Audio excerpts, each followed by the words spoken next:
साहेब, आज दो संतों के बीच में ज्ञान चर्चा होने जा रही है। एक तरफ है संत रामपाल जी महाराज और एक तरफ है अनिरुद्धाचार्य जी। आप अंत तक वीडियो में बने रहें और फिर अपनी राय कमेंट में जरूर दें कि कौन सही है। पूजा करें तो करें किसकी, जाएं तो जाएं किस मार्ग पर जाएं, कुछ समझ नहीं आता। आइए हम थोड़ा सा समझने का प्रयास करते हैं कि हमें क्या करना चाहिए। शाबाश बेटा, बहुत बढ़िया मुन्ना। देखो, भगवान की पूजा करो या भगवान के भक्त की बात एक है। कदर मचा रखे नकली संतों आचार्यों शंकराचार्यों ने, दुनिया डबो दी।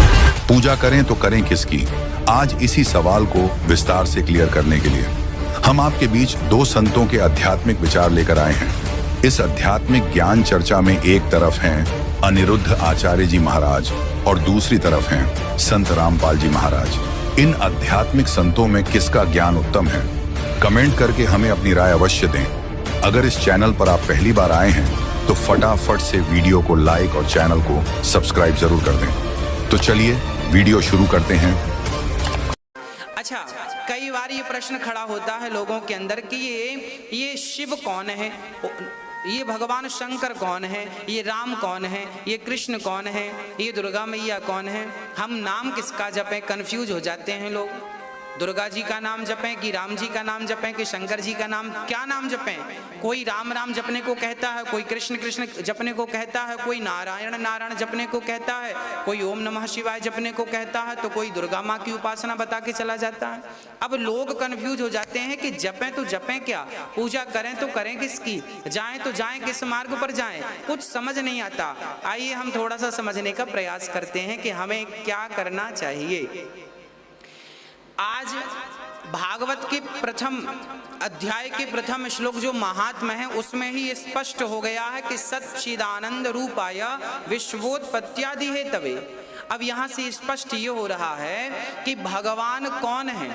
ऐश्वर्यस्य समग्रस्य धर्मस्य यशः श्री ज्ञान वैराग्य और चैव षड्नाम भगितीर्णः, जिसमें 6 गुण हो वो भगवान है।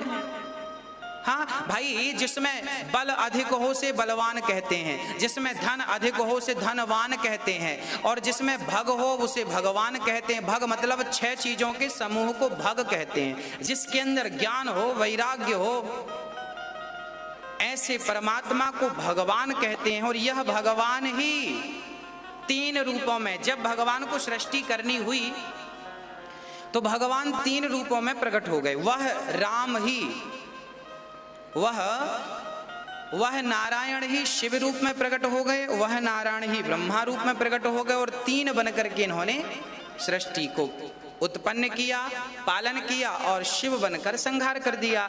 तो सत चित आनंद, हाँ ये जो 3 है ना, सत चित आनंद, ये ब्रह्मा विष्णु महेश का स्वरूप है। वह एक ही 3 भागों में विभक्त होके अनेक लीलाएं कर रहे हैं, अनेक लीला। और हम कंफ्यूज होते हैं कि ब्रह्मा ये तो फिर विष्णु बड़े, तो फिर शिव बड़े, तो ये बड़ा।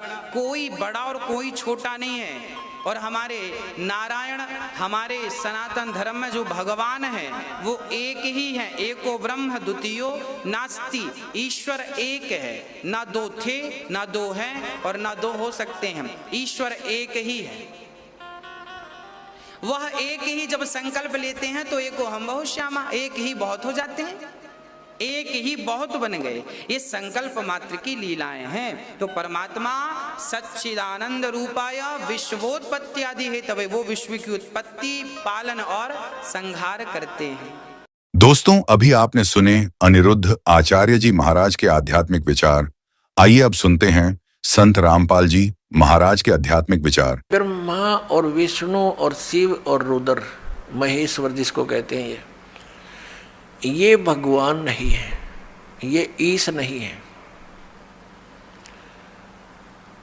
इसलिए दास कहता है कि 3 मुख्य रूप में दास के प्रवचनों में ये ब्रह्म समझो। एक सरब्रह्म, एक अक्षर ब्रह्म और तीसरा परम अक्षर ब्रह्म। तो इन 3 प्रभुओं का ज्ञान जब हमें होगा तो हम पूरे दातम ज्ञान को आसानी से समझ सकेंगे। ये ज्ञान हमें होगा कहाँ से? हमारे सदग्रंथों से। हमारे सदग्रंथ कौन से हैं? जैसा आपको अभी बताया, हमारे सदग्रंथ हैं, सदशास्त्र हैं, पवित्र पांचों वेद, ऋग्वेद, सामवेद, अथर्ववेद और यजुर्वेद,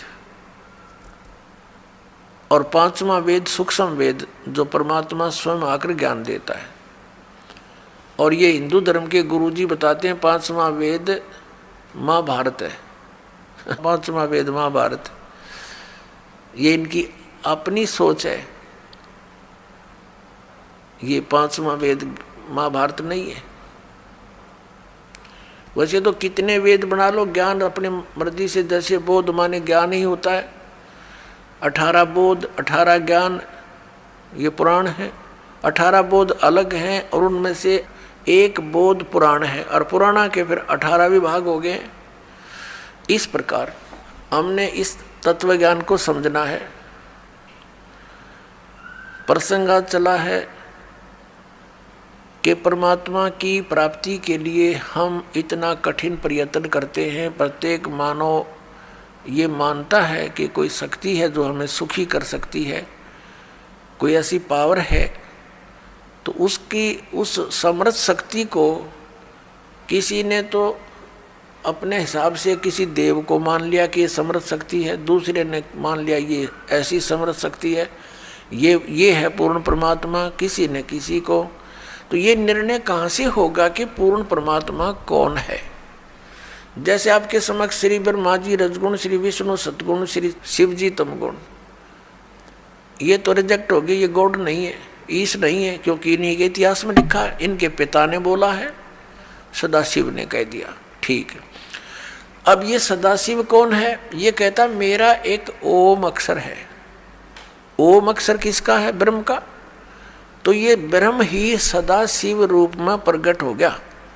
जैसे गीता ज्ञान देते समय इसने अपना वास्तविक रूप दिखाया श्री कृष्ण से बाहर निकल के, और इतना लंबा चौड़ा ऊपर तेज बहुत गड़ा इसके शरीर में, और इसके भयंकर रूप को देखकर अर्जुन जैसा योद्धा भी कांप रहा है और कह रहा है कि भगवान आप तो देवताओं को भी खा रहे हो, सिद्धों की सिद्ध भी आपके, ऋषि भी आपके सामने मंगल कामना कर रहे हैं, आप किसी को नहीं बख्श रहे हैं।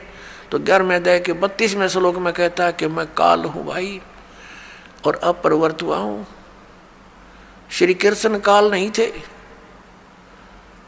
श्री कृष्ण जी ने पहले कभी अपने आप को काल नहीं कहा, बाद में कभी उसने काल नहीं कहा, और उनके पास आकर के सब ग्वाल बाल गोपिकाएं तथा पशु पक्षी भी प्यार पाते थे।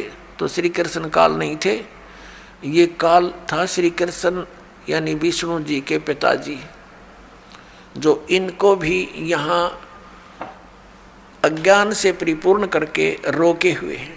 अपनात्मा